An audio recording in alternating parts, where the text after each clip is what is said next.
Nesse vídeo você vai entender toda a semântica e estrutura avançada do HTML.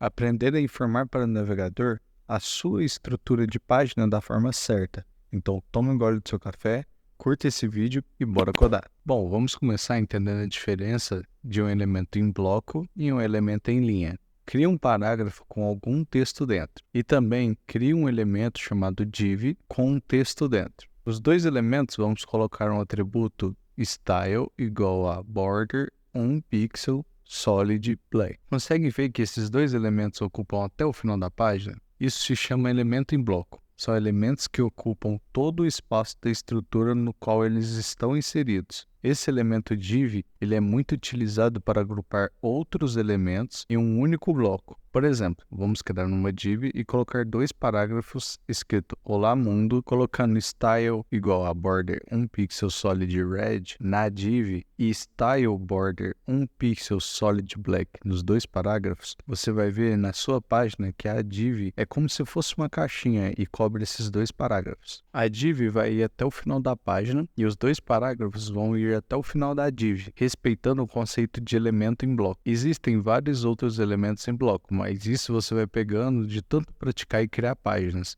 O mais importante de tudo é você aprender o conceito. Massa disso tudo é que você está aprendendo tudo de forma gratuita. Muitas dessas informações, várias pessoas cobram para te ensinar atualmente. E tudo que eu te peço é que você se inscreva nesse canal e ative as notificações. Isso ajuda muito o canal a crescer, então desce aí rapidinho e clica nesse botão. Bora voltar para o nosso código. Assim como os elementos em bloco, nós temos os elementos em linha ou inline. Por exemplo, button, label, a tag A, que é a nossa tag de link.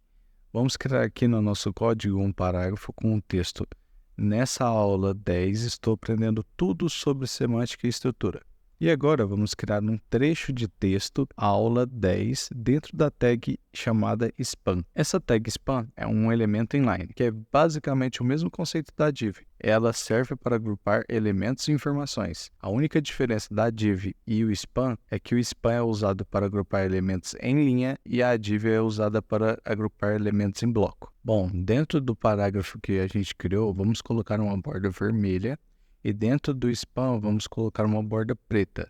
No navegador você vai ver que o elemento em bloco foi até o final da página e o nosso elemento em linha span foi apenas no trecho de texto que a gente definiu. Ele respeita a estruturação em linha. Agora sobre semântica HTML, temos que informar certinho para o navegador sobre as seções do nosso site. Isso vai ajudar o navegador a entender a sua estrutura e te ajudar também a organizar tudo respeitando as boas práticas. Não quer dizer que todo site tem que seguir esse layout não. É apenas uma demonstração de como o navegador entende cada tag. Uma coisa bem legal de você entender logo no começo é que todas as tags funcionam basicamente como uma div. O conceito é exatamente o mesmo. Essas tags foram criadas apenas para facilitar o entendimento do navegador e também o seu na hora que você estiver fazendo a sua página. A tag header agrupa elementos que vão ficar no topo do seu site, no cabeçalho da sua página. Por exemplo, um H1 com o título do seu site e uma logo em forma de imagem, por exemplo. A tag footer é o rodapé, que vai servir para ficar na parte inferior do seu site, com algum informativo que você acha melhor. Por exemplo, um parágrafo escrito feito por Technolizei. Abaixo do nosso header temos o nav, que significa que nesse carinha vamos ter nossos links de navegação para outras páginas. Se o seu header for uma barra com a logo no canto esquerdo e links no canto direito, por exemplo, não tem problema nenhum você colocar a tag nav dentro da sua tag header ao lado da logo. Você concorda comigo que tudo depende do seu layout? Você tem que ir ajustando e combinando nas tags com o que fica melhor no seu cenário. Bom, entre essas tags no topo e o nosso rodapé, temos outras tags. Tag section é para criar uma nova seção na sua página. E isso é muito vago. Podemos fazer qualquer tipo de seção, por exemplo, uma seção de contato, uma seção de introdução e etc. Vamos colocar na nossa seção uma introdução da página. Vamos criar um título H1 escrito bem-vindo e um parágrafo com um texto. Esse site é apenas uma demonstração à estrutura semântica de páginas HTML. Pronto. Isso é uma seção de introdução. Temos também a tag article. Ela é usada para apresentar posts, comentário de posts, artigos de jornal e etc. Então, no nosso caso, a gente vai criar um H2 e escrever novidades de ontem. E um parágrafo escrito: tudo o que aconteceu ontem na madrugada assustaram os moradores de São Paulo. Prontinho, aqui a gente tem um bloco de texto de notícia. Nesse caso de notícia, você concorda comigo que vamos ter aqui vários blocos desse? Então, vamos criar várias tags articles e copiar o nosso bloco 3 vezes.